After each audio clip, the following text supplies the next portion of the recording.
Okay, we're going to continue on here to chapter 13. Last time we finished up the little last part about chapter 7, where we went to a little bit more depth about double displacement reactions, precipitation reactions, acid-base reactions, and talked about solubility rules to help you determine when you make a exchange if you expect a solid to form or not. Things like nitrates, sodium, potassium, group 1, ammonium. These are all things that are soluble in everything, which means you would expect a solution or aqueous to form, and a solid would form when we have something that's insoluble based on those solubility rules. We also saw 3 types of equations which are important, which is the molecular equation, the total ionic equation, which describes basically what is happening, where you write out everything in terms of ions. For anything that's a strong electrolyte will completely break apart. You keep together anything that is solid, liquid, or a weak electrolyte in those equations. It is that equation where we find the spectator ions, and those are ions that look exactly the same on both sides of the arrow. They are what the name implies, as we talked about, basically just floating around, not really doing much in terms of the product being formed. When we get rid of those spectator ions, that leaves us the net ionic equation, which is essentially the overall reaction that's taking place. In the case of a precipitation reaction, like you're going to do in the lab today, that's going to be the solid that was formed as a result of those 2 ions coming together. In the case of an acid-base reaction, you'll always end up, as we talked about at the end there, when you take a strong acid and strong base together, the net ion equation is always H plus from the acid comes together with the OH minus from the base to form water. And again, those are 2 of the 3 reasons why a reaction takes place: the formation of solid, and again, the formation of water, which is pretty much covered by those double displacement reactions. Any questions on any of that stuff that we talked about last time? All right, then we're going to move on here to gases. And when we talk about gases, obviously we are in the state of matter where everybody has basically broken apart from one another. They're flying around, and it's really, as they're flying around, we associate pressure really with gases. And as they're flying around, they're causing collisions, and it's really the number of collisions that there are is related to how much pressure that we see. So if we have a situation where we have a lot of collisions happening with the gas molecules, really as they're flying around and kind of hitting the walls of the container, we would expect the pressure to start to increase. And it's really vice versa of that. If we see a situation where the number of collisions starts to decrease, that means we would expect to see the pressure also start to come down as a result of that. So let's talk a little bit about things that are gases under normal conditions. And when we talk about kind of normal conditions, that refers to a pressure of 1 atmosphere, and that's what the ATM stands for. And kind of normal everyday room conditions, which is considered 25 degrees Celsius. And under these sort of normal conditions, ionic compounds typically will not be found in the gas phase. And that's because they're held together by really strong electrostatic attraction. So when we have an ionic solid, it is held together by, again, those opposites attract, which is an electrostatic attraction. And that is a really strong, what is referred to as an intramolecular force. And that is the force that basically holds together a individual molecule, basically all the parts of an individual molecule. And in the case of an ionic compound, that is basically that attractive force between the positive ion and the negative ion that's going to hold that together. So typically what will happen if you try to like heat the heck out of an ionic compound, you could heat it as much as you want under normal conditions. You will never get that guy to pop into the gas phase. It will really start to melt before it actually go into the gas phase because of that really strong attractive force that holds those ions together. And that's, you might have saw a little bit of that if you remember some of those earlier experiments where you evaporate off the water, you're left with sort of a solid residue that was left over in your evaporating dish. If you continue to heat it, that solid residue would never sort of go away and go into the gas phase. It would just start to sort of melt as you continue to do it. And the sort of behavior of ionic compounds is really different than the behavior of molecular compounds, which are really our guys that share electrons through covalent bonding. And the difference one of the main differences, there are some molecular compounds that are just gases to begin with. So things like carbon monoxide, carbon dioxide, hydrogen chloride, ammonia, and methane, which is the stuff that comes out when you light your Bunsen burner, that gas. They are found as gases under normal conditions. But a vast majority of molecular compounds are actually still liquids and solids under normal conditions. The main difference between a molecular compound and an ionic compound in terms of gases is it's much easier to convert a molecular compound into a gas than it is to try to convert an ionic compound. The most common and easy example that we've all seen is water. And when we have water from our bonding there, it is a polar molecule where the hydrogen is more positive, the oxygen is more negative. So when two water molecules basically come together, say in the liquid phase, the positive side of one water molecule, which is the hydrogen, is attracted to the oxygen side of another. This is what is known as hydrogen bonding. And hydrogen bonding is what is referred to as an intermolecular force. And that is the force that holds one molecule together with another. And like in an ionic compound where we have the intramolecular forces, which are our ions that are held together, if we look at one individual water molecule, for example, the covalent bond where we're sharing electrons between the oxygen and hydrogen in each of these cases, that is what is known as the intramolecular force within the molecule for our water molecule. And those intramolecular forces are always much stronger than the intermolecular forces. And you know that from just a very simple example that you probably have heated water before. And when we heat water to its boiling point of 100 degrees Celsius or in that neighborhood, what we actually see happen is it is the bond between the different water molecules that actually breaks first as a result of that heating. That allows this water molecule and this water molecule to go their separate ways, if you will, and go into the gas phase. And we know that's true because if the opposite was true, that the intramolecular force was weaker, when we would go to heat something like water, what would happen is we would get alphabet soup because, frankly, every individual water molecule would start to break apart. And that doesn't happen because we would generate hydrogen gas and oxygen gas, which means you'll never get to the pasta part of making noodles when you go to boil it. So intramolecular forces are always much stronger than intermolecular forces. So when we take something like water, it doesn't take a lot of energy to get the different water molecules to basically separate off from one another and go into the gas phase. And again, that is also why something like, say, methane here is typically found in the gas phase. That's a nonpolar molecule, and one of the intermolecular forces that it uses is what's known as dispersion forces, which is pretty much the weakest intermolecular force that you could have. So that is such a weak force that if you just look at it, it's going to be in the gas phase. They're not going to stay together. And that's why we find things like methane and a lot of the early organic molecules like methane, butane, propane, they're gases under normal conditions because it doesn't take a lot for those things to go into the gas phase. That's also why a lot of organic guys are what are referred to as being volatile, which means they will just very quickly just jump into the gas phase without a lot of effort. And that's why when you take organic, they stick you in fume hoods because a lot of the chemicals are able to do that. Yeah.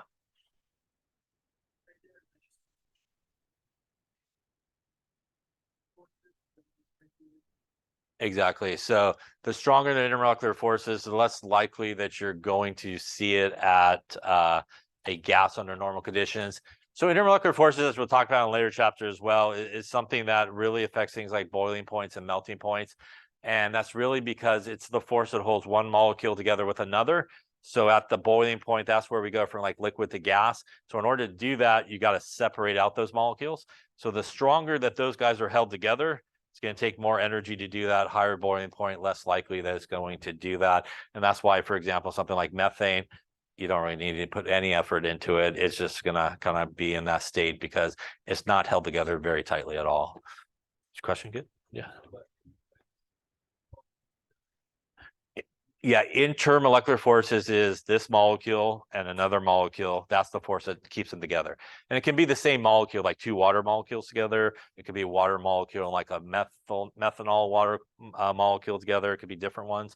But that's the force that holds one entire molecule kind of together with another one. How they're able to interact with one another is basically those forces. Intramolecular forces, like if you just took one water molecule by itself, the covalent bonding, the sharing of electrons, are in an ionic compound, basically that electrostatic attraction. It's like it's the internal bonds that holds one molecule together is what the intra means. Other customers. So under normal conditions, we have our kind of normal guys here that are our gases. These are some of our diatomic molecules, which are elements, so our hydrogen, our nitrogen, our oxygen, our fluorine, and our chlorine. Those are all those guys. That's how they naturally come as twos. Ozone is also a gas, which is good in some parts of the atmosphere, not so good in others. And our group 8 there, which is our noble gases, our helium, our neon, our argon, all of our ons there. Those guys are monoatomic gases, which means that how they come is they come as ones, unlike hydrogen or nitrogen or oxygen that comes as diatomic molecules. So on the periodic table, this is essentially, you know, all these guys that we naturally sort of expect to come uncombined will be gases, are in the gas state. This is also a good sort of place to talk about the difference between two words that's sometimes commonly used. A gas is a substance that under normal conditions is found basically in the gas state. And that's different than a vapor, which is a substance that under normal conditions is actually found in a different state, either solid or liquid, but has been converted into basically a gas. So the example we were just talking about, water, is a very common example of that. We call it oftentimes water vapor as opposed to water gas, right? It just doesn't sound right. So we call it water vapor or steam. Later on, you'll look up the vapor pressure of water, which is basically the water vapor that comes along for the ride for your experiment. But water is normally found in the liquid state, but when it's converted into the gas state, is sometimes referred to as a vapor. Any questions on that there? So let's talk a little bit about the pressure of gases. The majority of air, which is made up of a bunch of different gases, is nitrogen followed by oxygen, and then other gases, depending, I guess, where you're breathing that air from at the particular moment in time. The density of air does decrease as you get from different distances from Earth. That's why they pressurize planes and all that when you're flying. When we talk about pressure or gases, we really do look at pressure. And as I mentioned before, pressure is really associated with the number of collisions that are occurring. And again, as those collisions increase, so does the pressure. And as they decrease, so does the pressure as well. When we look at sort of gas laws, as we will, pressure is a very common variable. Volume is something that we look at a lot. And temperature is something that we look at a lot. So those are three very common variables that we look at as we go through different sort of gas laws. So let's first talk about some of the units, though, that are very popular. And first off, a barometer is an instrument that measures atmospheric pressure. Classic barometers, which we no longer have, are made typically of mercury. This mercury is not so healthy. They kind of got rid of most of them out of the school. But basically, it's usually used to be a pool of mercury, kind of a glass tube in it. And as the atmospheric pressure sort of exerted on the mercury in the tube would rise here. And mercury is a little bit different. It actually has a meniscus that goes in the opposite direction than most things. Like water's meniscus goes more of a U shape.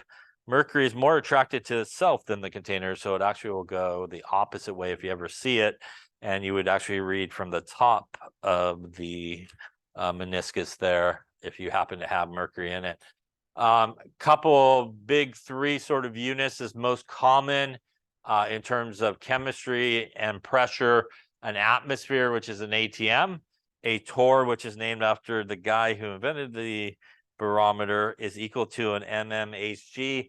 mmHg is millimeters of mercury, and that was because a barometer is made out of mercury, and on the glass tube was pretty much a ruler, where you could take the measurement in inches is very common, centimeters, and like millimeters of mercury. So you would read where the mercury was like off of a ruler, and that's what the mmHg stands for, millimeters of mercury. It's important to know that 1 torr is equal to 1 millimeter of mercury, so it's basically a 1-to-1 conversion. So if you just have to do that conversion, pretty much you're just changing the units. It's going to be the same number in that case. And the relationship between atmospheres, millimeters of mercury, and torr is 1 atmosphere is 760 millimeters of mercury and 760 torr. So if you have atmospheres and you want millimeters of mercury or torr, you're going to multiply by the 760. And that will get you your torr or millimeters of mercury, which is basically the same thing. And if you have millimeters of mercury or torr, and you want atmospheres, you're going to divide by the 760. And that will get you to atmospheres.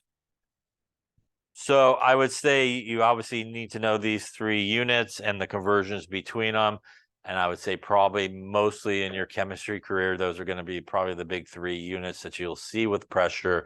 Atmospheres is sort of the standard unit that's used most of the time for pressure, but millimeters of mercury and torr is also used a lot.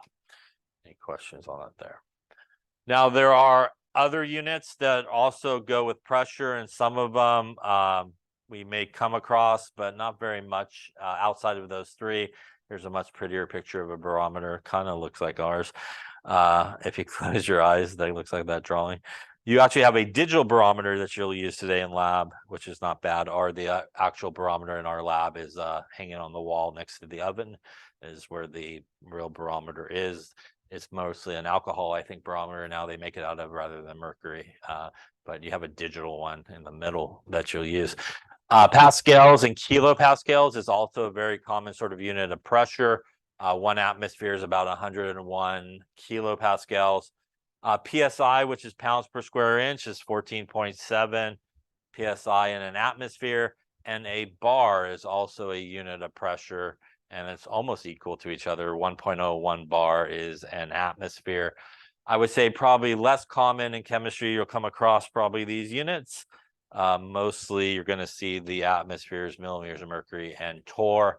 But these other ones could pop up along the way. Sometimes they do. But probably the other big 3 is definitely the ones you should probably mostly focus in on. So let's talk a little bit about some of these gas laws. And the first one we're going to talk about is what is known as Boyles Law. And Boyle looked at the relationship between pressure and volume, and he kept constant temperature. So that's very common in gas law sort of situations. You kind of vary 2 variables there and keep one constant. And Boyle basically studied the relationship between the pressure and the volume. He found that the pressure is inversely proportional to the volume. And in a Boyle's Law situation, you pretty much can take any pressure volume measurement that you have for a particular gas at the same temperature. And if you multiply them together, they will always equal basically the same number. So you could do a bunch of pressure volume sort of measurements for a particular gas. And if you keep multiplying those numbers together, you always get the same number. And the relationship really that Boyle saw had to do with the pressure and the volume. So in a very small volume, that's my volume and that's my gas molecules here. So if I have a really small volume, in this case, my gas molecules are not going to have a lot of room to fly around in. So they're going to pretty much bump into everything pretty quickly. So that's going to increase the number of collisions that's going to occur. And because it's going to increase the number of collisions that's going to occur, we will actually see the pressure go up in a smaller volume. Like if we all stepped into a really small closet, there's not a lot of room. There's a good chance everybody's going to be hitting into each other in that very small location.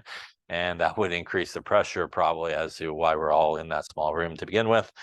If we do the opposite though, and sort of increase the volume, that's going to give everybody a lot more room basically to fly around in. And as they're flying around in, that means that it's going to take longer for collisions to occur. And what will happen is we will actually start to see the pressure go down. And so this is sort of the opposite relationship that Boyles' law is. As one goes up, pressure goes up, the volume goes down. And as the volume goes up, the pressure will go down. It's really important on a lot of these gas laws to sort of understand the relationship so that when you do the calculation, you can kind of make sure that, you know, your number kind of makes sense. And it's a good way to sort of check yourself. So since this relationship here is, you can take any pressure and volume and it equals the same number, we actually can put it together in two situations. And this is what is known as Boyles' law right here.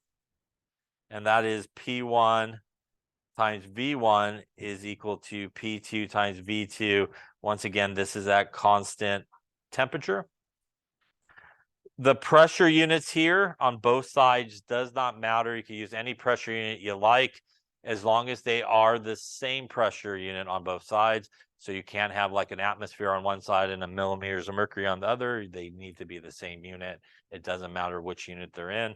And the same thing with the volume here. It doesn't matter what unit it is in, but again, it does need to be the same unit on each side.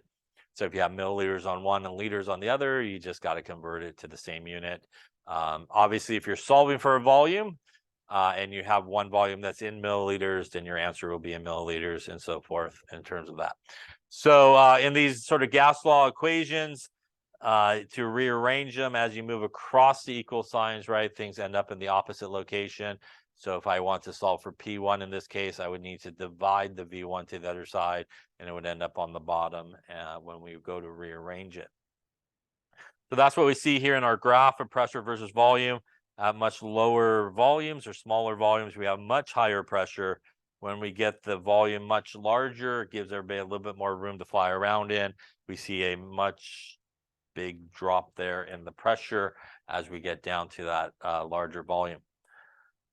All right, so let's take a look at one here. Let's give it a try. Inflated balloon has a volume of 0.55 liters at 1 atmosphere. If we change the pressure to 0.4, what is the volume of the balloon at the end? Yeah, let's take a look. So obviously we only have one gas law so far, which obviously you do need to know these gas laws as they want you to know them. But in very short time, we will have a lot of gas laws to choose from.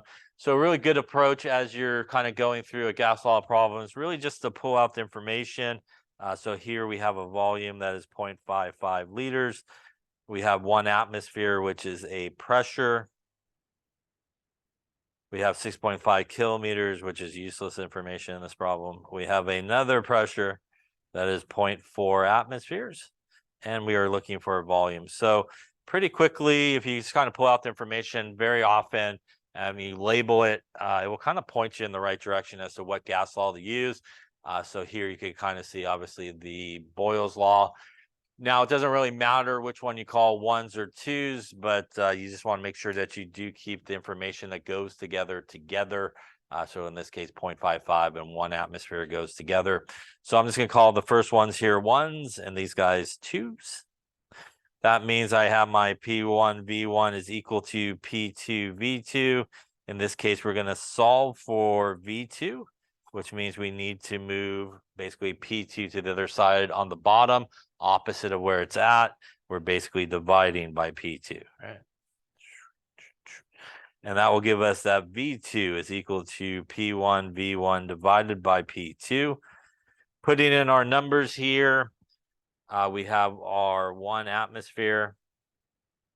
We have our volume, which is 0.55 liters. And we're going to divide it by 0.4 atmospheres. In this case, our pressure units were the same, so it completely cancels out like we should expect. Once again, if you had different units, you need to do a conversion to get them to the same. In this case, the only unit that's left standing is our liters. So our answer will be in liters in this case. And it looks like we will get something like 1.4 liters in this case. Any questions on that? Now, since this is Boyles Law relationship, if we understand our relationship, what we see is, in this case, our pressure started at 1 atmosphere. It ended at 0.4. We are seeing our pressure go down. That means that we should see our volume go up in the opposite direction. And it started at 0.55. It ended at 1.4. So at least our volume did go in the correct direction. And it's a good way to think about it. Again, it's very common. People will kind of reverse numbers and do like V1 for V2 and vice versa when they're kind of moving numbers around. Any questions on Boyles Law there?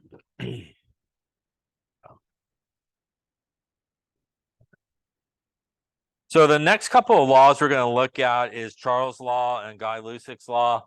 And each of these deal with a couple of different sort of situations.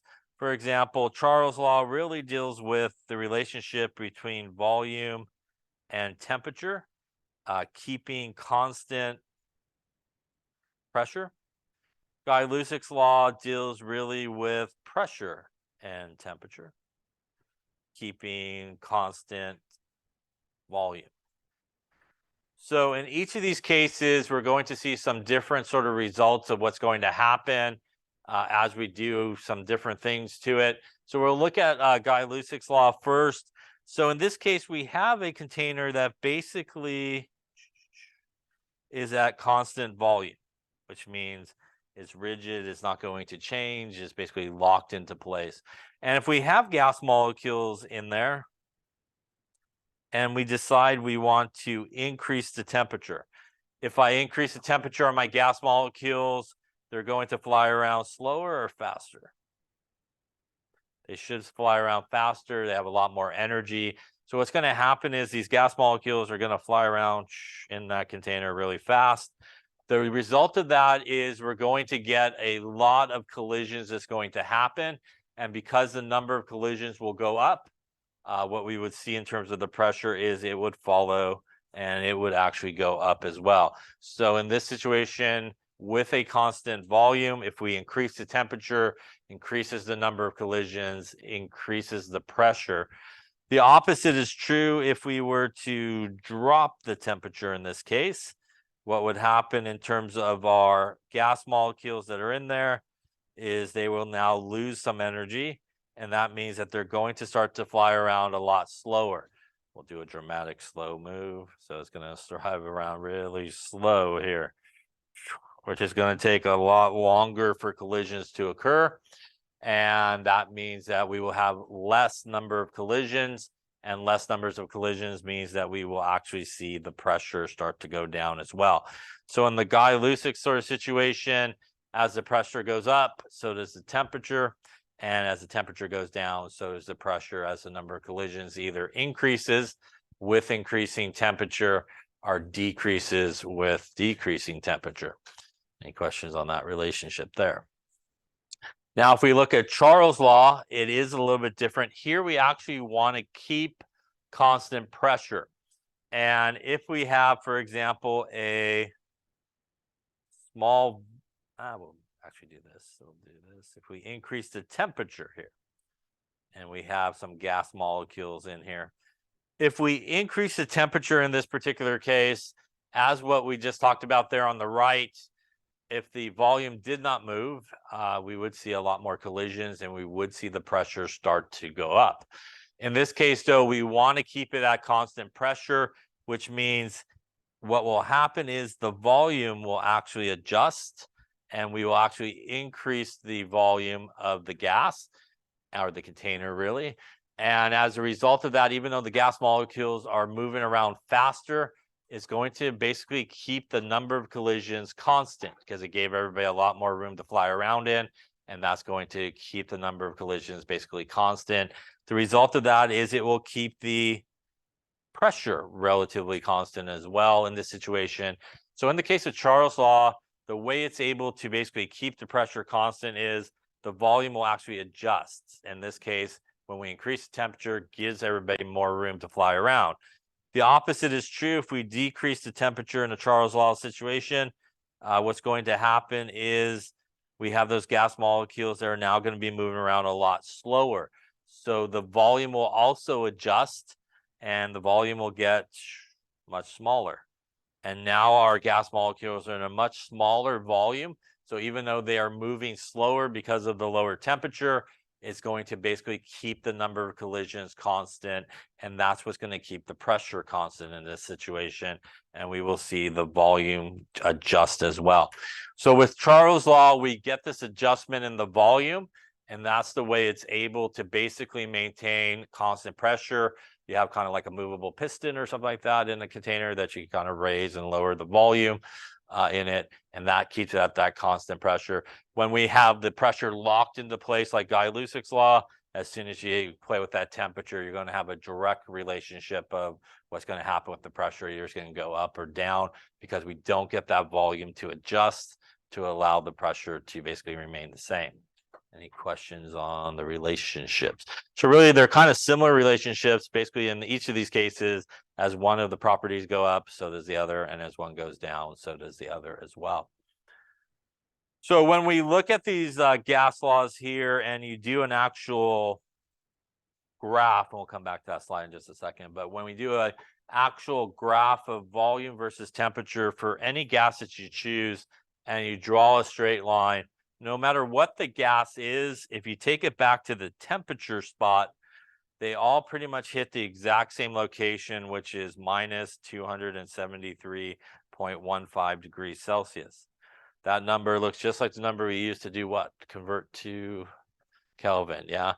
And Kelvin did recognize this, and he said that if you add 273.15 to that, you get 0 Kelvin, which is okay, and 0 Kelvin, which is absolute zero in this case, later renamed for the Kelvin. So what does that mean in terms of gas laws? It means pretty much if you are using a gas law or doing any type of gas law calculation that involves temperature, it needs to be in Kelvin 100% of the time. So any gas law, there's temperature, you have to convert it to Kelvin. And as we know, obviously, again, our temperature in Kelvin is going to be our temperature in Celsius plus our 273.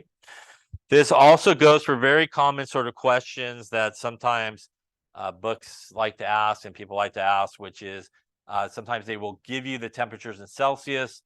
They'll ask for the answer in Celsius. So people think naturally they gave it to me in Celsius. The answer wants it in Celsius.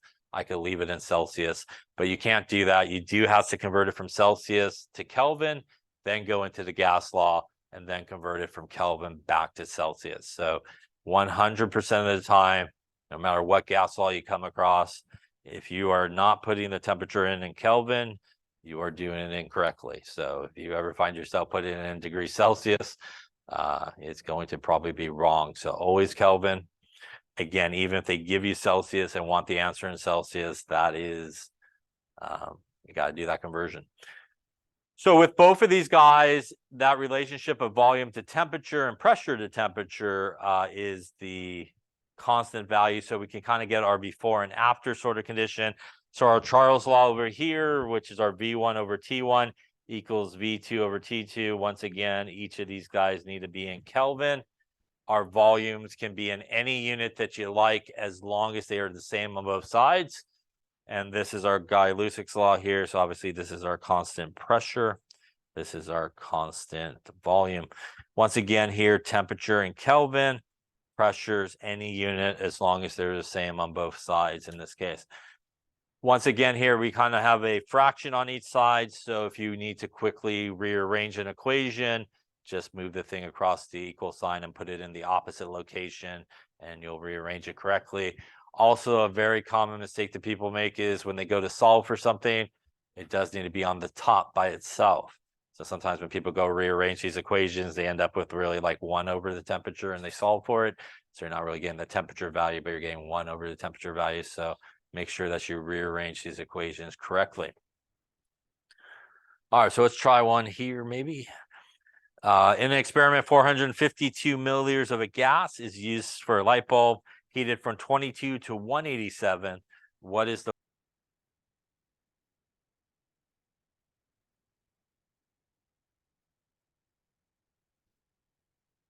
Okay, so let's take a look. So once again, if we pull out the information, we have a volume that is 452 milliliters.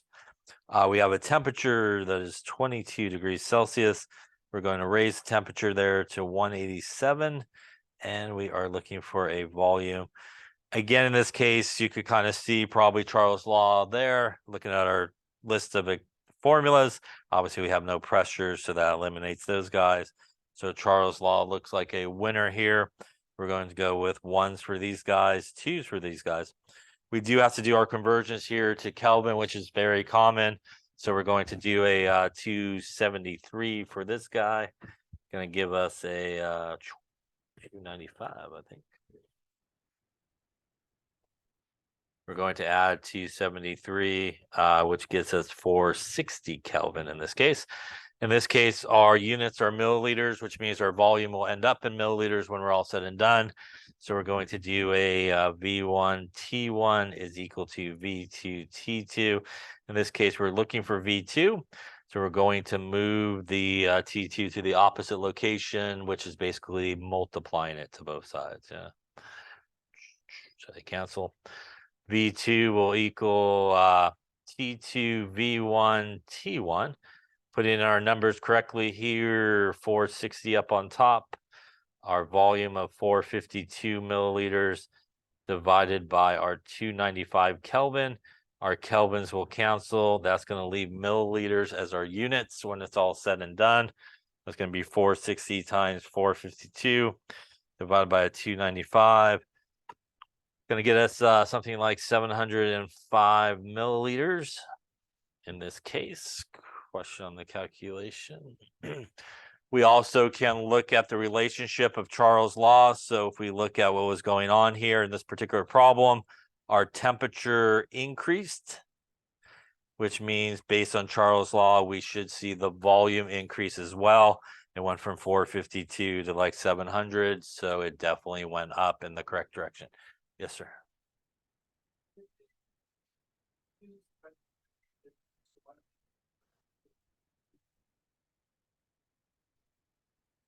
It's not, we're not looking for the difference in temperature. We're looking for what the volume would be at that particular temperature.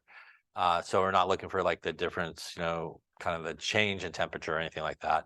Here we're looking at basically what the first set of numbers say is if you took this gas at 22 degrees Celsius, you should have about 452 milliliters of it.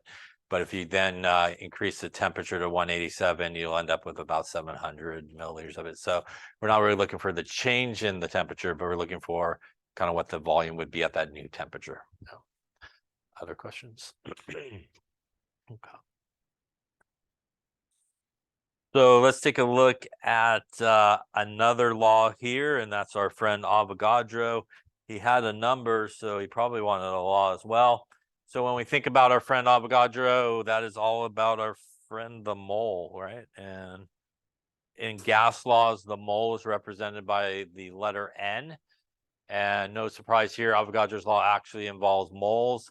And it's actually two types of conditions happening here. This is actually constant pressure and temperature occurring at this situation. So if you find yourself in a gas situation where you have constant temperature and pressure, that's sort of an Avogadro's law situation. And this is V1 over N1 equals V2 over N2. Again, the N's here are the moles, just like grams to moles, basically what we've been doing previously. Our V here is our volumes. And again, they can be any unit you want as long as they are the same units. The relationship of Avogadro's law is essentially as the volume increases, so does the moles. They sort of increase sort of very similar to each other. And there's a couple of sort of applications of Avogadro's law. One application is like any other gas law, you could plug and chug into the gas law there and solve for something that's missing. Another sort of application of Avogadro's law is, as we'll talk about with stoichiometry, you could actually use Avogadro's relationship in that situation of constant pressure and temperature and do a stoichiometry problem where you might not have to actually use a gas law to solve it. And so let's take a look at that relationship. But what we see here is what we were just talking about. You know, we have basically one volume is 1 mole, 2 moles, 2 volumes, 3 moles, 3 volumes. So the moles and volume in a constant pressure temperature situation are sort of linked to each other. So how that translates to sort of stoichiometry is if we had an equation like this where it's all gases, and the important part of this relationship that we're going to talk about here is it is constant pressure and temperature. We can go through this guy like we did before and do our mole to mole relationship of 1 mole gives us 3 moles of H2.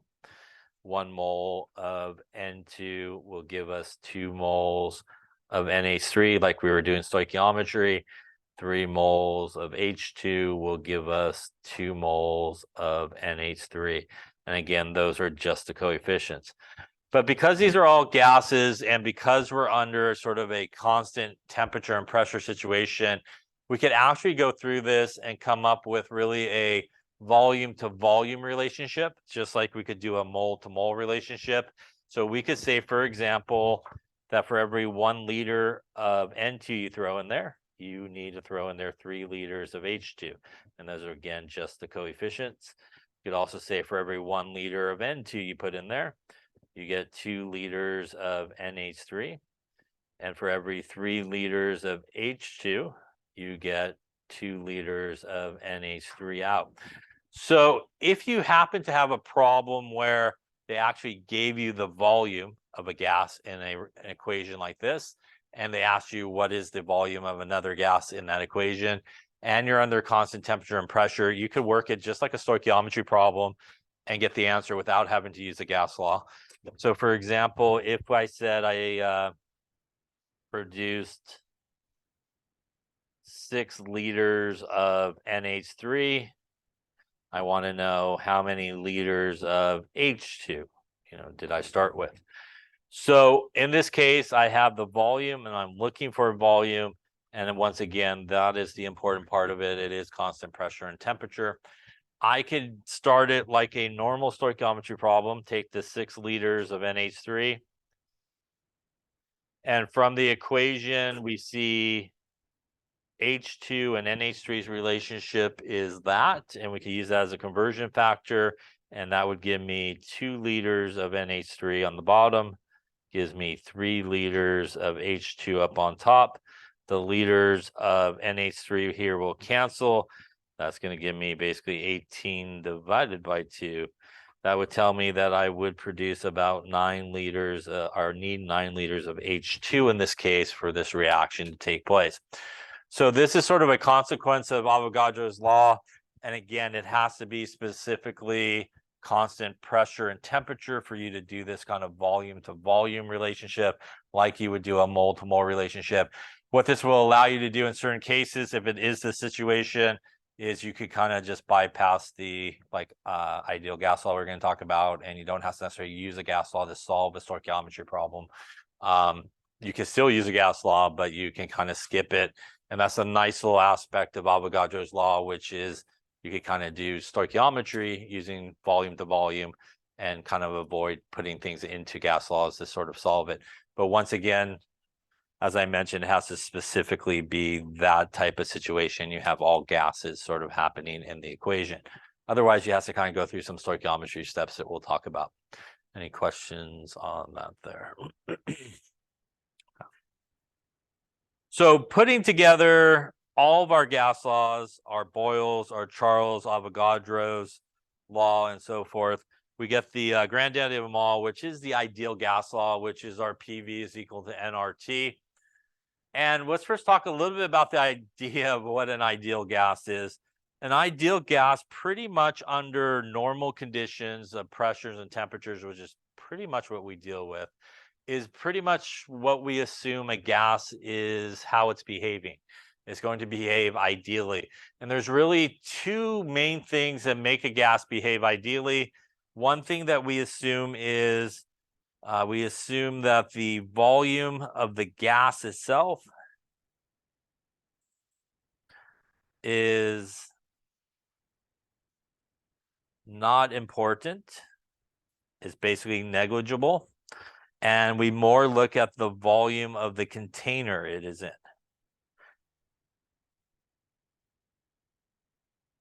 So in a lot of gas problems, what you'll see is they'll talk about the volume of the container that the gas is in. And in ideal conditions, which is most of the cases we deal with in this class, when you get to 1A, you'll deal with some real gases, which makes that gas law look scary with a lot of extra things you got to take into consideration. But most of the time, we assume ideal conditions where we don't worry about the volume of the individual gas molecules itself, because we assume they're flying around uniformly in that container, and whatever the volume of that container is pretty much the volume of the gas. The other main thing that makes something really an ideal gas is the idea that there is no interaction, no attraction or repulsion forces between different gas molecules.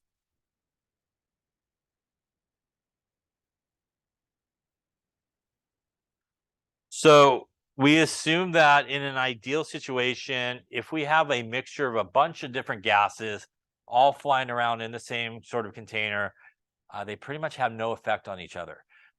They're not going to interact with one another. They're not going to be attracted to each other. They're not going to be repulsed by each other. And that's sort of an ideal situation. And we just assume that, you know, they're kind of like in there by themselves. And we can do calculations like they're in there by themselves, even though they're in there with other gas molecules. There's really no sort of interaction that's sort of happening between the different gas molecules. So these are the two major assumptions that we make in pretty much normal situations about gases that make them ideal. There's no interaction between different gases, and there's really not worrying about the volume of the gas itself. As I mentioned before, when you get to 1A, you'll talk about real gases or non-ideal gases. And in that case, there's a lot of correction factors that you have to add to the ideal gas law that you see up there. It makes it what's known as the van der Waals equation. And there's a lot of constants and stuff that makes it really scary. So we're going to pretty much assume ideal situation in every situation that we deal with in this class. PV equals nRT is also different than other equations because there is no like before or after. There's no like two pressures, no volume, two volumes, no two temperatures.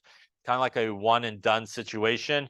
It's also the most restrictive in terms of units. So when you use the ideal gas law, the pressure has to be in units of atmospheres. It cannot be in any other unit. The volume has to be in units of liters. N should be moles unless you did something really weird. Temperature has to be in Kelvin. And the reason why all these guys has to be in these units is the value of R, which is the gas constant. And that is 0.08206 liters times atmosphere divided by Kelvin times mole. So that value there has all four of those units. And that is why everybody else has to be in those specific units for things to cancel out correctly.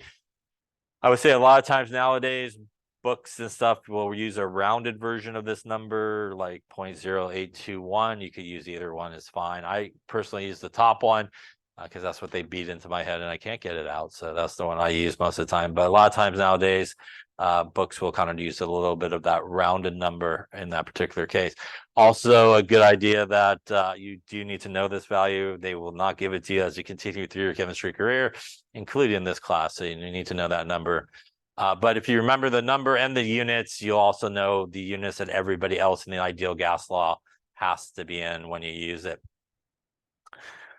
This is also a value, much like sort of like Avogadro's number or other things that very commonly in problems, they don't give to you. So you just have to think about this number as a value that you always have available to you to use and know that, okay, I always have R. So if you're like going through it and go, I'm missing like R and something else, but I always have R. So they typically will not give you that value in a problem as you try to solve for it. So let's talk about a couple other things in relationship to the ideal gas law. And the first thing we're talking about is actually STP. STP stands for standard temperature and pressure. And that is a condition of obviously a temperature and pressure. So when they say STP, they're actually giving you values for it. and the value of temperature at STP is 273 Kelvin, and the pressure is 1 atmosphere.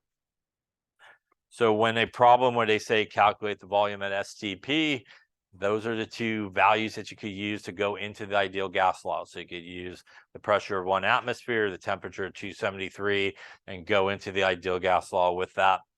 Now, there is a special relationship that can help you not to have to use the ideal gas law if you happen to be at STP, and you can only use this relationship if you are at STP. So at STP conditions, 1 mole of any gas will equal 22.414 liters. So that's sort of a conversion that you could go directly from moles to liters or liters directly to moles if you are specifically at STP conditions.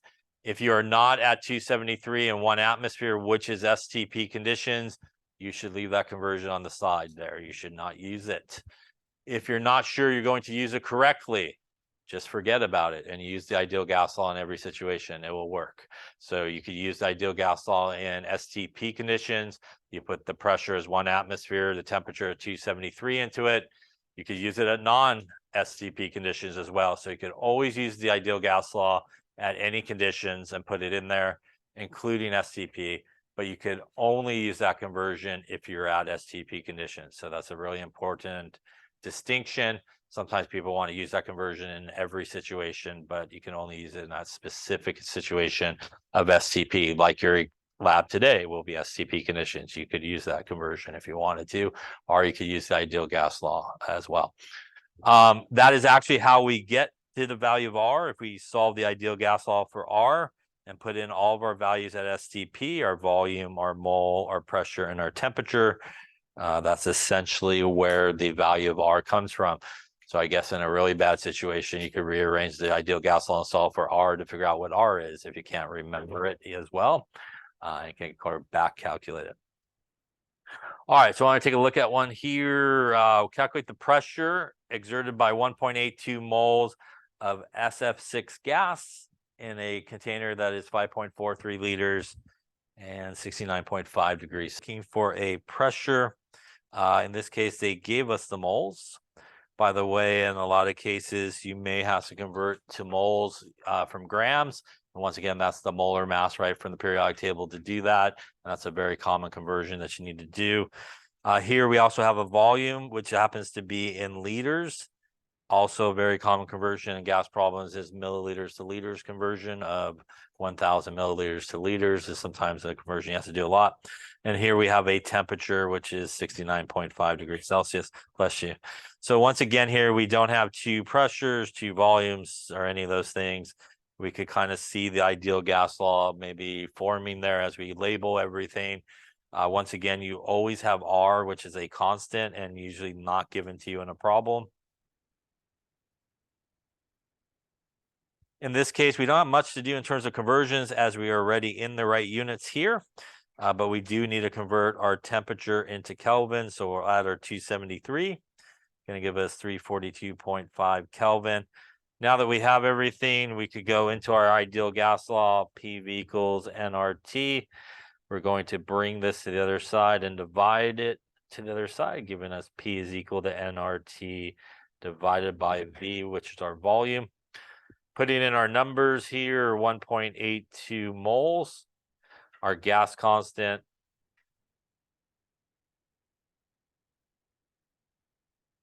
our temperature, which has been converted into Kelvin, all divided by our volume, which is in the proper units of liters.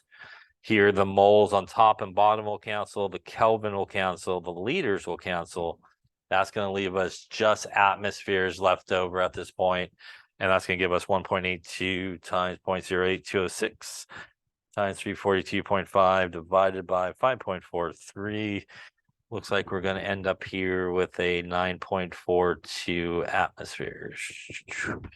Any question on that calculation there? So as I mentioned, very common molar mass, grams to moles, and temperature conversion, and that milliliters to liters. Yeah. What's that? Ideal gas law is really a universal gas law, so you could use it under any conditions if that's what you're asking. Yeah, so we could always use ideal gas law if it's non-STP conditions and STP conditions. If you're asking about that 1 mole is 22.414 liters, you could only use that little conversion if it's specifically at STP. So you could always go in the ideal gas law. That's really as we're not going to talk too much about it, but real gases, as I was mentioning, has a van der Waals equation, which is actually a more specific gas law for specific gases. This is a more of like a universal gas law you can use for any gas under sort of any conditions. You can always use it. And it is different than the others. It's really when you have just one set of conditions, one pressures, one volumes, one temperature and that type of stuff. Other questions? Try another one here. We might have to do some conversions. What's the pressure here of 32.5 grams of SF6 in 252 milliliters at 45.5 degrees Celsius? Sulfur is like 3207 grams per mole. Fluorine is about 19 grams per mole from the periodic table. All right, so it should come up for a pressure.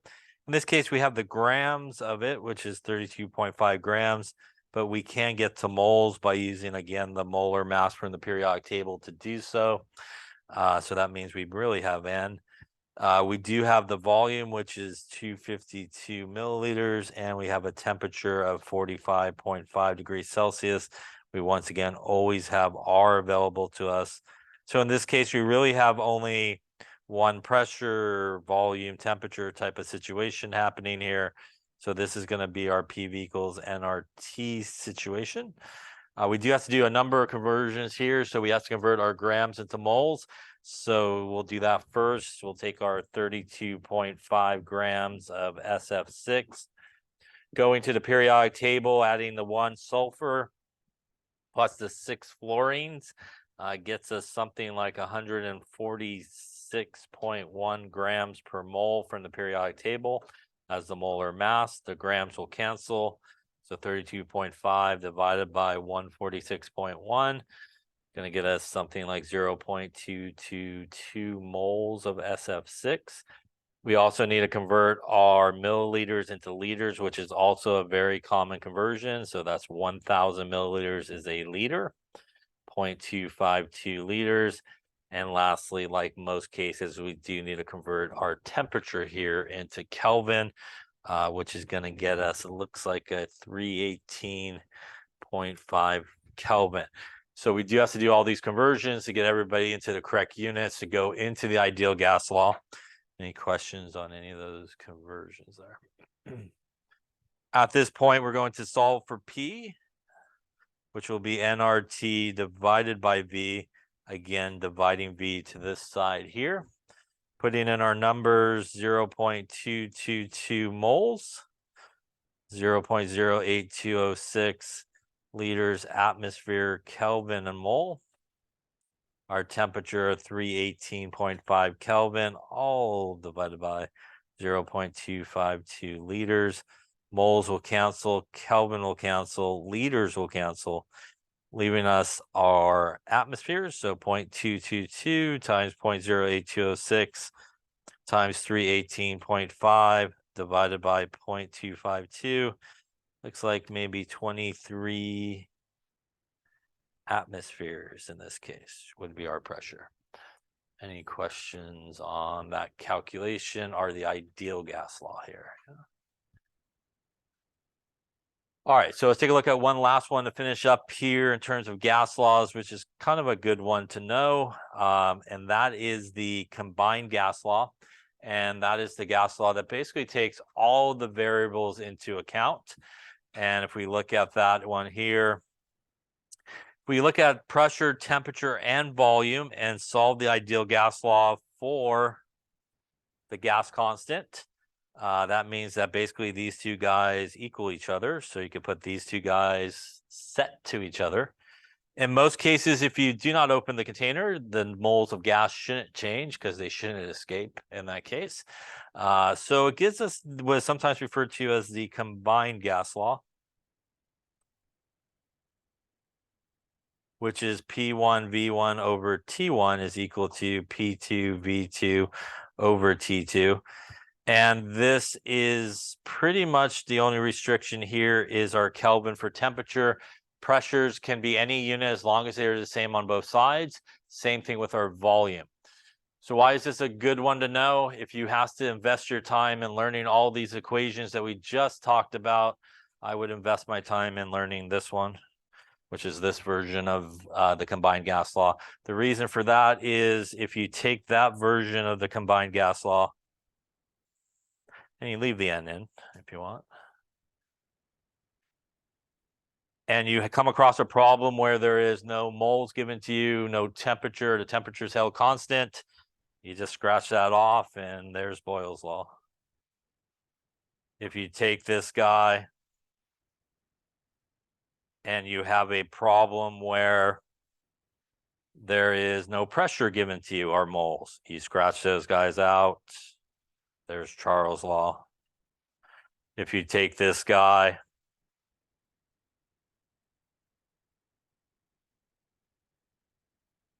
and you have no volume given to you or moles, you scratch that out. There's Lussac's law.